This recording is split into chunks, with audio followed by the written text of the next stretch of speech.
So today we're going to answer a question about sexual desire that you probably never asked with an explanation that you probably never imagined. But it's a question that gets to the very heart of the difference between the male sexual brain and the female sexual brain. Here's the question. What does women's erotic interest in Edward Cullen, the fictional vampire from the Twilight novels, have in common with men's erotic interest in she-male porn? Yes, folks, we're going to be talking about she-male porn. So we put together the largest sexual data set ever assembled. We analyzed 1 billion web searches, 500,000 search histories, 1 million erotic stories, 1 million erotic videos, millions of online personal ads, the 1 million most popular websites on the internet, and much more. We like to call this the digital footprints of humanity. Here's one such set of footprints: the search history of an anonymous user on America Online.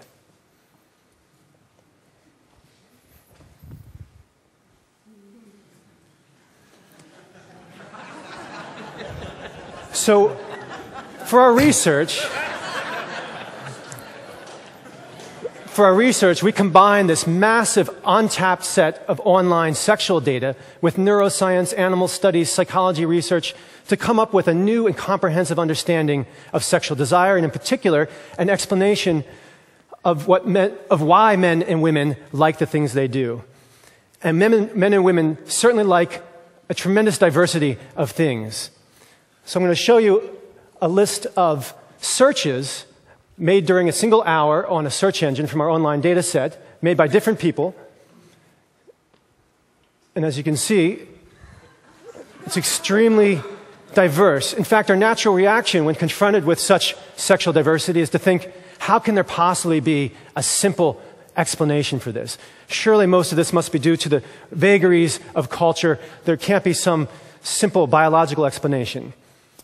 But consider the food that we eat. Human beings like a tremendous variety of food: oysters, zucchini, anchovies, Big Macs, Oreo cheesecake. Here in Toronto, they eat poutine, which I tried last night, and I can tell you it is the she-male porn of international cuisine.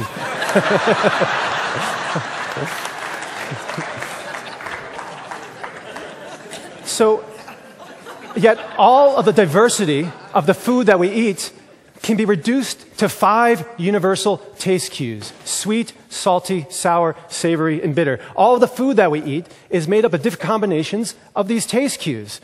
So even though it seems very diverse, our cuisine can be reduced to these fundamental constituents, and it turns out our sexual desires operate the same way. Our sexual taste can be reduced to a finite set of sexual cues. But I'll tell you one of the most fundamental facts about human desire, and that is that male sexual cues are very different from female sexual cues. So, so what do men like to do when they go online? Well, that's a very, very easy answer. Men like to look at porn. Over 100 million men in North America view online porn each year. About 75% of men visit porn sites each month. Male sexual cues are primarily visual. No surprise there. And one thing men like to look at are body parts. So one thing we did in our research is we wanted to figure out which body parts are universal in terms of male sexual interest. That is, are there some body parts that the male sexual brain has a biological predisposition to focusing on? And to somewhat of our surprise, it turns out there are 4 body parts that men in every country in the world are interested in looking at. And they are chests. Breasts are the 3rd most popular genre of adult websites on the internet, and the 4th most common sexual search. Buttocks. The 21st most common sexual search. Feet. The 54th most common sexual search. And anybody want to guess what the 4th one is? Noses. The penis. Penises are in fact the 7th most common sexual search on the internet. Men like to search for penises almost as often as they search for vaginas. In our sexual search data set, there were 1.1 million searches for, excuse the term, for the word pussy, and about 0.94 million searches for the word dick. So we can get an idea of exactly what men are looking for with penises by looking at individual search histories, and here is one of them. Men are especially interested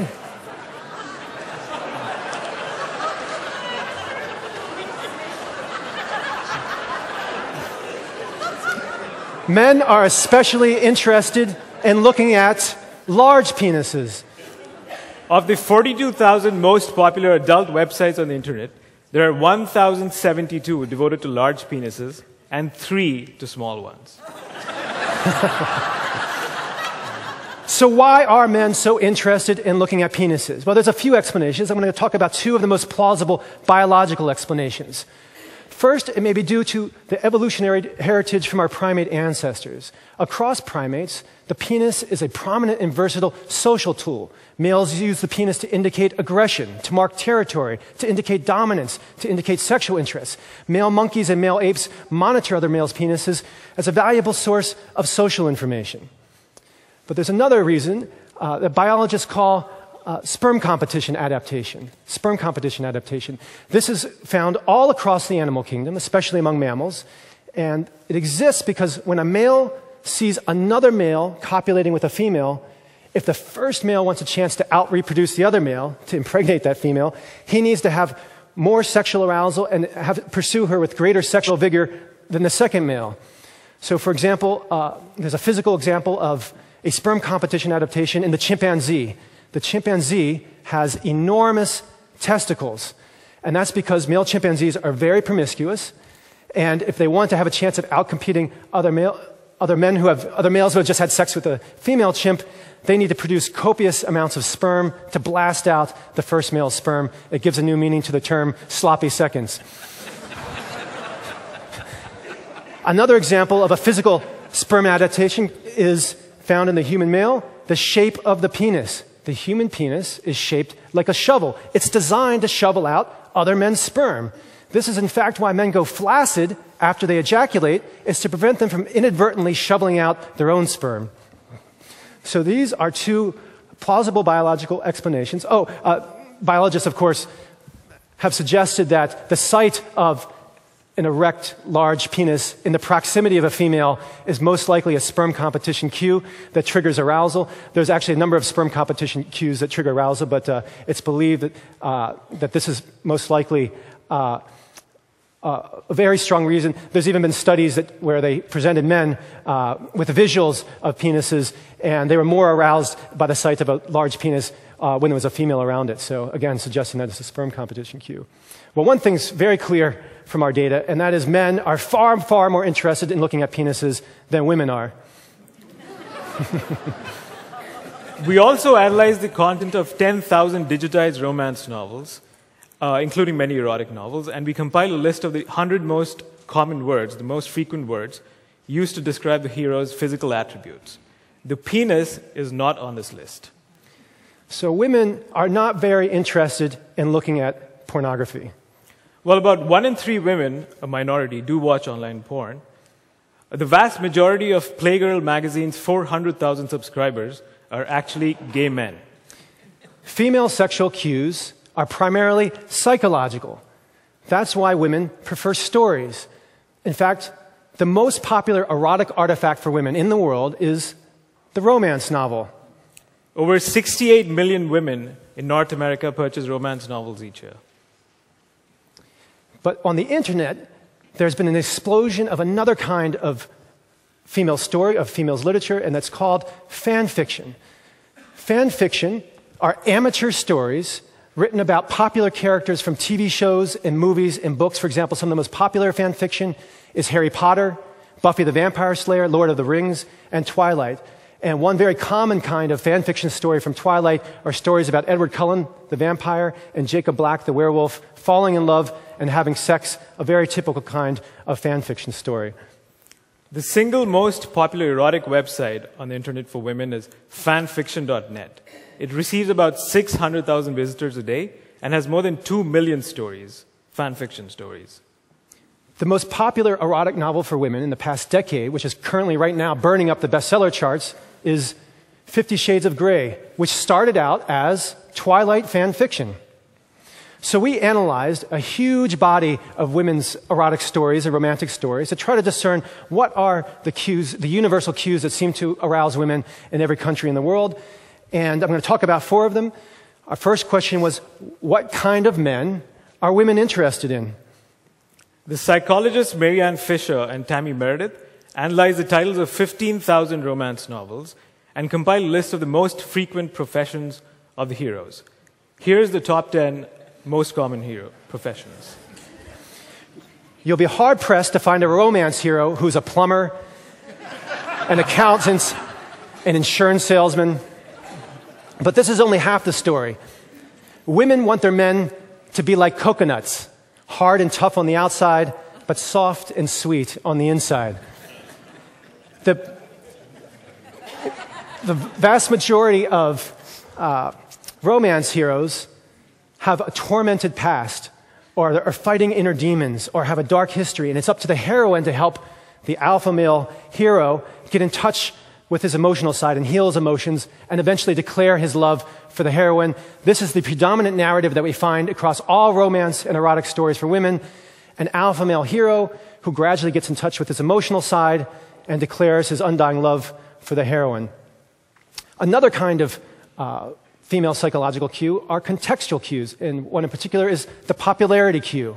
So this is very different from the way men operate. Women care about the opinion of other women when evaluating the attractiveness of a man. The more women that find a man attractive, the more appealing he seems to a woman. This is the source of the phrase, the best men are always taken. The best men are always taken because a taken man is inherently a better man. And a 4th cue is an internal cue. Most male cues are external, aimed at the woman, visual cues. But women are also aroused by internal cues. Men aren't aroused by internal cues. One example is what we call the irresistibility cue. A famous female author once wrote, the desire of the man is for the woman. The desire of the woman is for the desire of the man. A majority of women, studies have found, have sexual fantasies about being the center of sexual attention, about being a stripper, or a harem girl, or a belly dancer, are being desired by many men. Very common erotic fantasy, it's the irresistibility cue.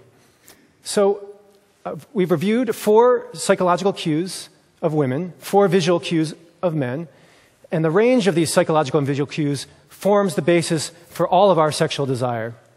But hold on, you're probably wondering, what about Edward Cullen and the she-male porn? Are we saying that the female sexual brain comes wired to be turned on by fictional vampires, and the male sexual brain is wired to be turned on by she-males? No, we need a little more explanation. We need to explain how the brain processes sexual cues, and to do that we're going to turn to another brain system, the visual system, and consider optical illusions. Here's the most famous optical illusion in art history, the bewitching and enigmatic Mona Lisa smile. The Mona Lisa actually combines 2 distinct visual stimuli. What you see here is a high-resolution image to the left and a low-resolution image to the right. The smile only exists in the low-resolution image. So our brain puts these visual stimuli together and creates the perception, the illusion of this bewitching, enigmatic smile. Leonardo da Vinci painted an optical illusion. In the same way that the juxtaposition of 2 different visual stimuli can trick the visual brain into producing an optical illusion, it's possible for 2 different sexual cues to trick the sexual brain into producing an erotical illusion. And since male sexual brains and female sexual brains are so different, we'd expect male erotical illusions to be different from female erotical illusions, and that's indeed what we find. A great example of a male erotical illusion is she-male porn.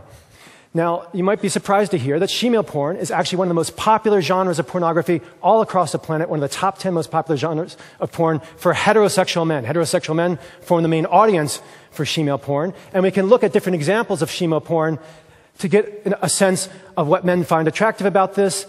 They're attracted, it's young women, large breasts, round butt, small feet, and large penises. In other words, a juxtaposition of the different visual cues. In fact, if you talk to men that are fans of she-male porn, they usually say something like, she's beautiful, but then there's something else that pops out of my brain. It's beguiling, it's strange, I can't really explain it, which is exactly how people describe optical illusions. But if this is true, we should expect that this should not affect the female brain. So let's consider Buck Angel, who actually spoke here at Idea City 2 years ago. Very attractive man, big muscles, tats, a beard, a cigar, and a vagina. Do women find this visual image attractive? No, most women do not. But there is an audience that finds the images of Buck Angel to be very appealing, very sexually intriguing, and that audience is gay men. So Buck Angel is also a male erotical illusion. What about female erotical illusions? Well, you probably guessed by now. Edward Cullen is a female erotical illusion. He combines a wide variety of different female psychological cues into a single concoction. For example, Edward Cullen has the body of a sexy young teenager, but the confident, mature, experienced mind of a 100-year-old man, because vampires live a very long time without aging. Is he an alpha male? He is a super alpha male. Because he's super strong and super fast, he can defend his girlfriend Bella from all kinds of human bullies and even some supernatural ones. What about the irresistibility cue? Well, Edward Cullen has perpetual lust for Bella. He infinitely hungers for her blood. Because he's a vampire, he has this endless lust. He wants to drink her blood, but at the same time, he shows his emotional side. He shows his love to her by never consummating, never giving in to this urge. And finally, popularity cue. All the girls in the high school where Edward and Bella go to school, they all have crushes on Edward. They all want to go out with him, but he only has eyes for Bella. And a nose. So, Edward Cullen and shemale porn are erotical illusions, and this is one of the fundamental bases for how our sexual desire operates. And in conclusion, let me say sometimes our science is criticized for being too reductionist, for oversimplifying human sexual desire. But truly, we take the opposite philosophy. We think this shows the incredible creativity and imagination of our sexual brain. These simple sexual cues can produce such original creations as a fictional vampire in a whole series of novels, and shemale schoolgirls. These are just so inventive, and it shows there's no limit to our potential of our human sexual creativity. And it also suggests that we should be more tolerant and understanding and not feel so much guilt and shame about our own sexual interests and our partner's sexual interests. Sexual interests are natural and healthy, even when they might seem very strange. Thank you very much. Thank you.